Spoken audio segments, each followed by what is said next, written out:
But first, let's get into it. What a week. On Tuesday, Senators Jon Tester, Sherrod Brown, and Michael Bennet told their colleagues during the Dem caucus lunch that they do not believe President Biden can win re-election. Everything important that ever happened starts with three sassy bitches talking shit during lunch. On Tuesday evening, Bennet became the first senator to say so publicly, telling CNN, "I believe the entire future of our country is at stake." Donald Trump is on track, I think, to win this election and maybe win it by a landslide and take with him the Senate and the House. I think that we could lose the whole thing. And early reports suggest that Commander has already been given a shirt with Bennett's scent, but if he keeps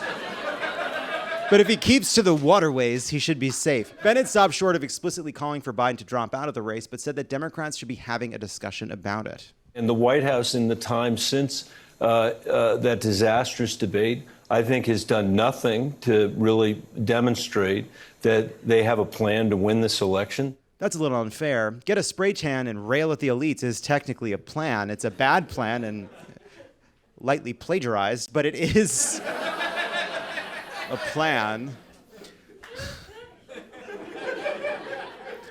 On Wednesday, Nancy Pelosi told Morning Joe that we're all encouraging Biden to make a final decision about staying in the presidential race. When it was pointed out that Biden stated multiple times this week that he had already made that decision, Pelosi replied with this.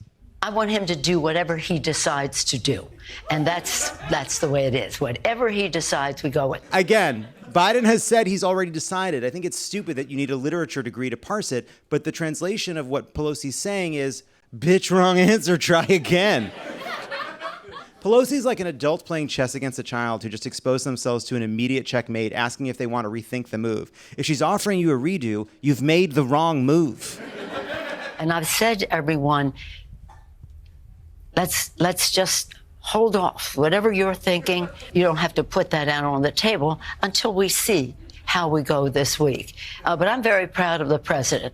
Let's wait until after NATO is a great answer to literally any question you want to avoid. Oh, what are we? How do we define this relationship? Let's wait till after NATO. On Wednesday, into the breach steps, of course, George Clooney. With actually no, I'm pro. Give me a second. With a beautifully and excellently argued op-ed titled "I Love Joe Biden, but we need a new nominee." Many thought this was one of Clooney's famous pranks, but he seemed to be pretty serious about it. Wrote Clooney, "It's devastating to say it, but the Joe Biden I was with 3 weeks ago at the fundraiser was not the Joe big effing deal Biden of 2010. He wasn't even the Joe Biden of 2020. He was the same man we all witnessed at the debate." As someone who was also not at my best at that fundraiser, thank God Clooney kept this editorial focus. For all America knows, those shrimp cocktail pyramids knocked themselves over.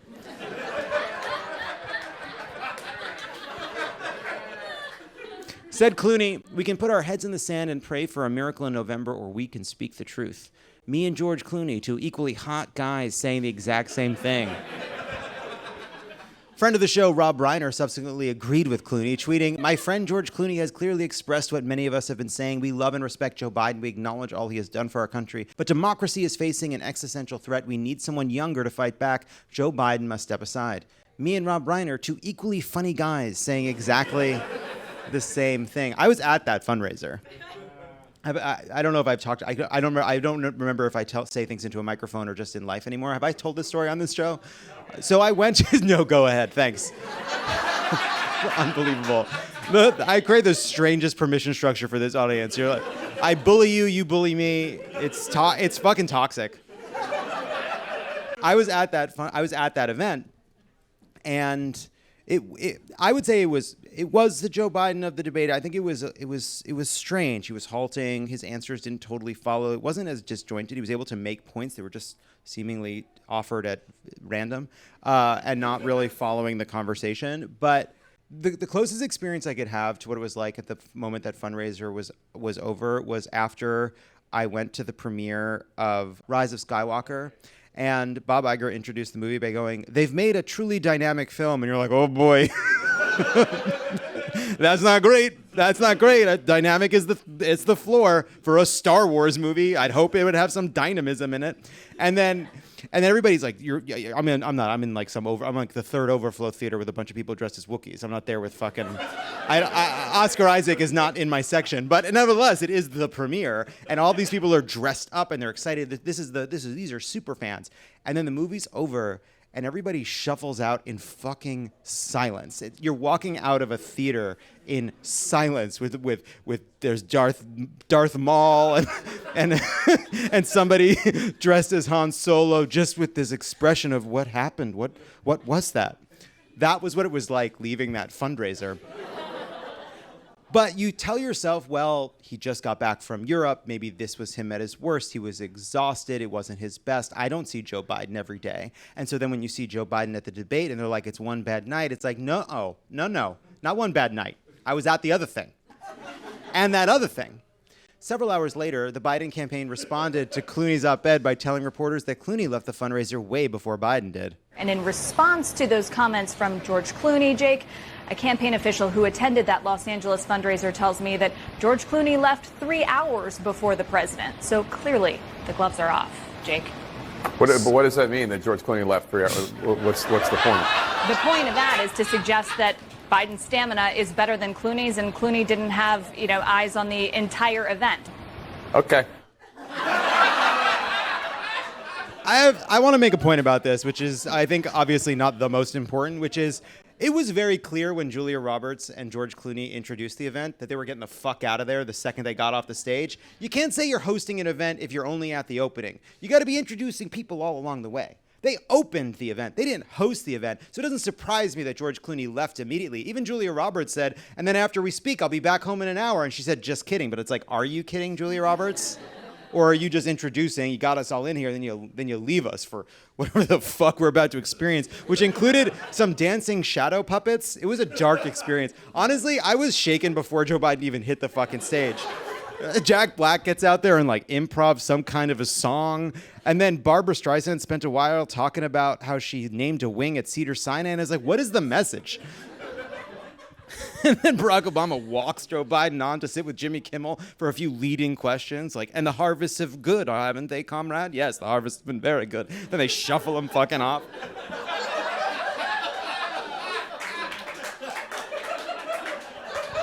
What are we doing? What are we doing? What are we doing? What are we doing? Then on Wednesday evening, Vermont Senator Peter Welch became the first senator to publicly call for Biden to step aside in a Washington Post op-ed, writing, "We have asked President Biden to do so much for so many for so long. It has required unmatched selflessness and courage. We need him to put us first, as he has done before. I urge him to do it now. If enough people remind Joe Biden what a decent man he is, he'll have no choice but to do the decent thing. At least that seems to be the office-wide strategy for convincing me to wash my dishes." And it's honestly really getting my Irish up. They're soaking.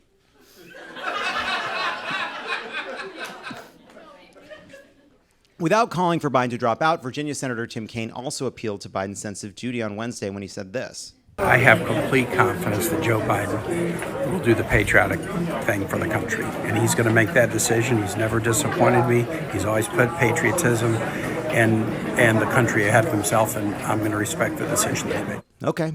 Then Michigan Governor Gretchen Whitmer on Wednesday was pressed on whether Biden should take a cognitive test, and she said, "I don't think it would hurt." I mean, couldn't it, though? Seems like it could hurt. On Thursday, NBC News reported that several close Biden allies were now convinced that Biden had no chance of winning. They are basing it off of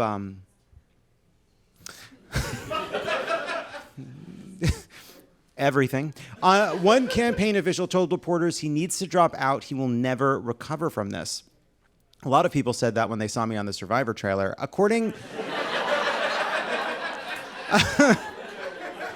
And yet here I am. According to Politico, 6 lawmakers said they will go public with their concerns about Biden if the president biffs at Thursday's press conference. So all these members of Congress are watching Joe Biden's press conference saying, depending on how he does, they're going to click send on their pre-written statements to tell him to withdraw. Imagine if you had a meeting at work and you were doing a presentation and you knew that 6 people in the conference room while you were speaking had already drafted a tweet saying that you did a terrible job. What a meeting. What a job. All this culminated in the press conference to end all press conferences. Ahead of it, President Biden introduced Ukrainian leader Vladimir Zelensky to the NATO stage. Let's take a look. Ladies and gentlemen, President Putin. President Putin. We're going to beat President Putin. President Zelensky. I'm so focused on beating Putin, we got to worry about it. It was tough. Anyway. It was tough. Mr. President. I'm better. You are a hell of a lot tough. better. Off to an insane start. It's just sort of a bit Joe does. It's like his who's on first. Had you not seen that? It's tough, right? It's tough. Well, so here's the thing. It's like, it sucks. Especially because he does it again in a that was a spoiler. That was a spoiler. I'm really sorry. I'm ruining the experience. All right. I'm gonna put my phone on silent.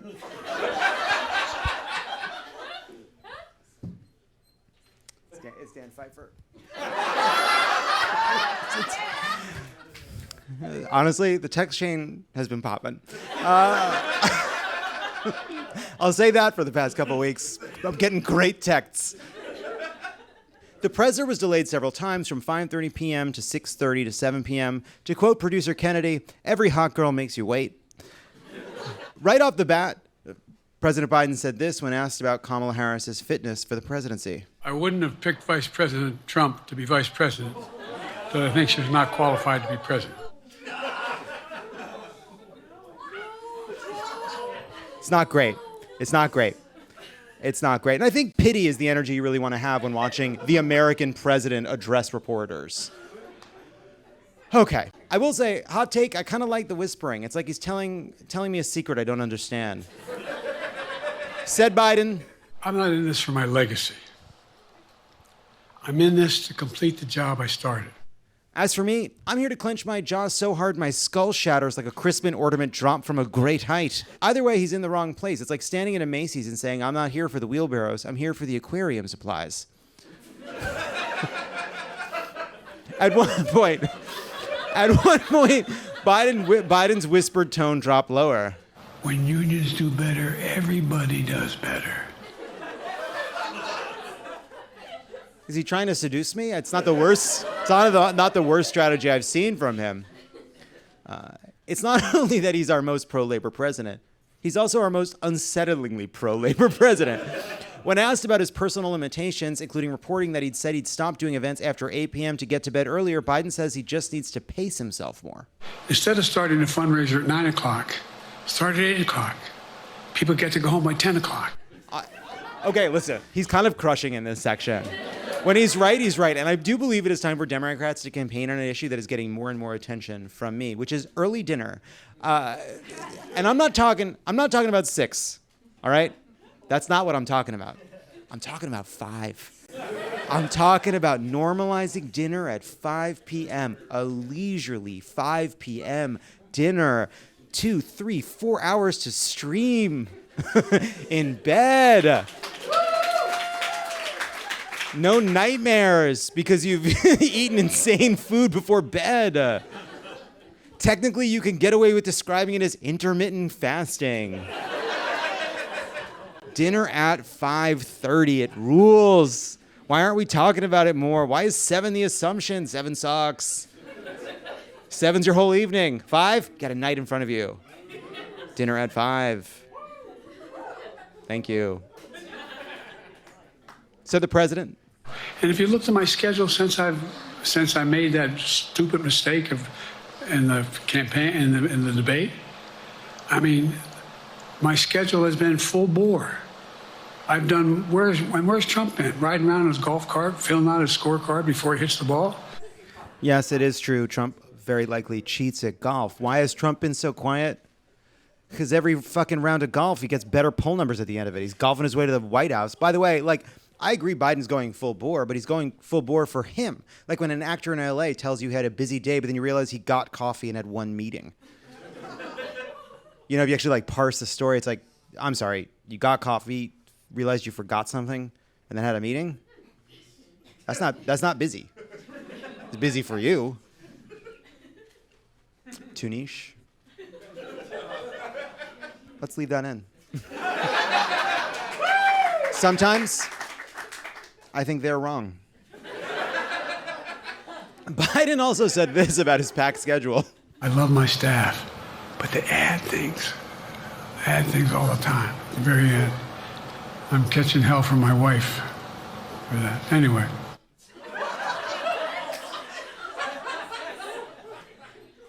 Look, we all love blaming our staff, but sometimes the joke you insisted on bombed. Sometimes you tank the debate you asked for. Sometimes there's no one to blame but yourself. Why is no one laughing at this? Because Hallie promised it would work. Unbelievable. President Biden pointed to Trump's friendships with fascist leaders as ample evidence that Biden needs to win the election. But he's constantly making that leap. Those are not reasons that Biden needs to win. Those are reasons that Trump needs to lose. I need to allay fear, said the president at his first press conference in 2 weeks since a debate that elicited from his whole party an unending, blood-curdling scream. And we're going to do this 20 more times. We're already clenched. Biden then did a backflip and a one-handed push-up. Oh, no, I'm sorry. That didn't happen. Biden then went into this run. Control guns, not girls. More children are killed by a bullet than any other cause of death. The United States of America. What the hell are we doing? My God, he woke up in the middle of a press conference. That must be absolutely terrifying. You wake up, you're at a podium, you're in the middle of a sentence. He said, we've never been here before. When you say we need to hand it off to another generation, I have to finish this job. I have to finish this job. And like you'll say when your 90-year-old Uber driver forced out of retirement says the same thing, good luck and try not to hit the recycling bins on the way out. In response to the final question, which is about his cognitive fitness, Biden said this. The only thing age does is help you with it, creates a little bit of wisdom. I think it's important that if the neurologist tells me he thinks I need another exam, and by the way, I've laid every bit of the record out. If they think there's a problem, I promise you, or even if they don't think it's a problem, they think I should have a neurological exam again, I'll do it. But no one's suggesting that to me now. And I'll ask you another question. No matter what I did, no one's going to be satisfied. Did you have 7 docs? Did you have 2? Who'd you have? When asked if he thinks he'll be replaced at the convention, Biden said this. It's not going to happen. Mr. President, you're going to have to speak up. I'm listening to this from a deep well of despair.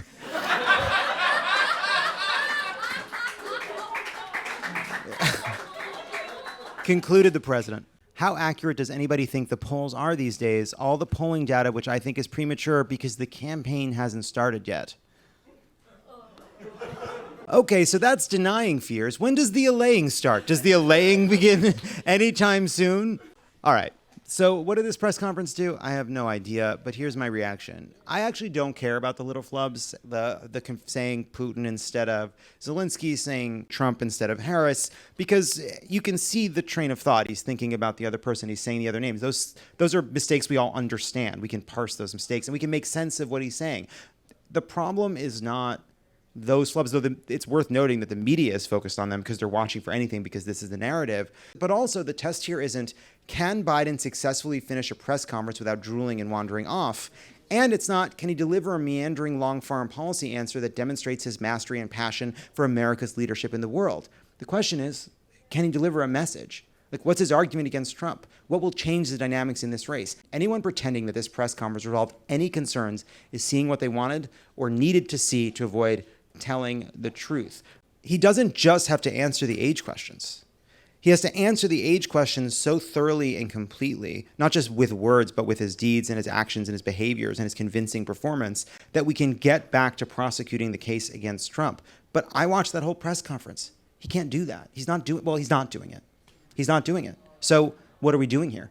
Like, the people that were most thrilled by that press conference were the Trump people, because it wasn't so good that it changed the dynamic, and it wasn't so bad that it's going to accelerate some of these calls. So I think it was bad enough that some of the people that did plan to call on his stepping down did start doing so as we were recording this. It's been happening while we were about to be out here. But muddling through is exactly what the Republicans want. This is exactly what they want. They want Joe Biden, and we should be aware of that, right? Donald Trump wants Joe Biden. Donald Trump hasn't run a single ad about that debate.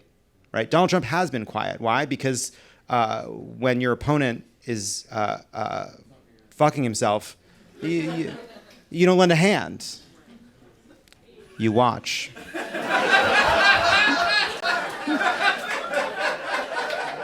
You know, it's good to know that even as we descend into fascism, I'm not going to let those pitches go by.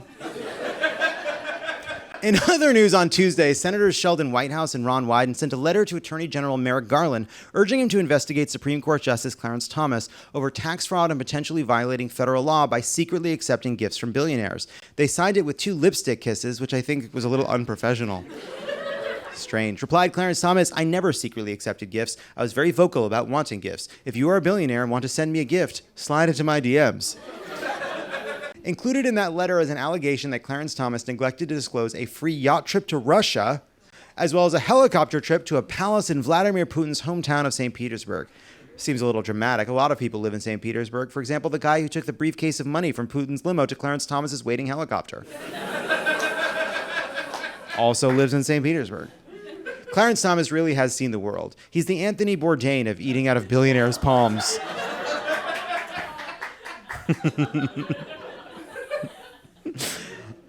I'll say it, Supreme Court justices have too much time off. We need to put them in some kind of a big maze between terms. Keep them busy and stimulated. In a big maze. Ketanji Brown Jackson's like, why do I gotta be in the maze? It's not right. I'm sorry, but you gotta be in the maze. On Wednesday, AOC introduced articles of impeachment for both Clarence Thomas and Samuel Alito. Said AOC, I am here today presenting these articles of impeachment not because I am a Democrat and not because I am blind to its odds in a Republican-led chamber. I present them because it is the right thing to do. Is it likely doomed to fail? Yes, but am I supporting it anyway? Yes, said AOC about the Biden campaign. Now back to this impeachment resolution. I just had to close the loop on it. I'm sorry. I'm sorry, everybody. I'm sorry, everybody. Oh, you know what? I'm not sorry. And finally, a man was caught at Chinese customs with more than 100 live snakes stuffed down his pants. Actually, it's only 99 snakes, and I counted, said China's loneliest customs agent petting his new wife.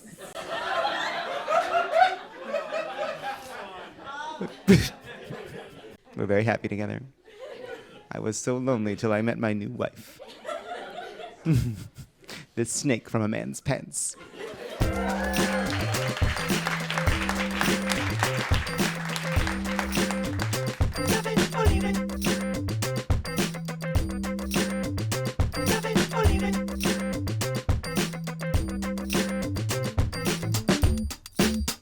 It's love it or leave it.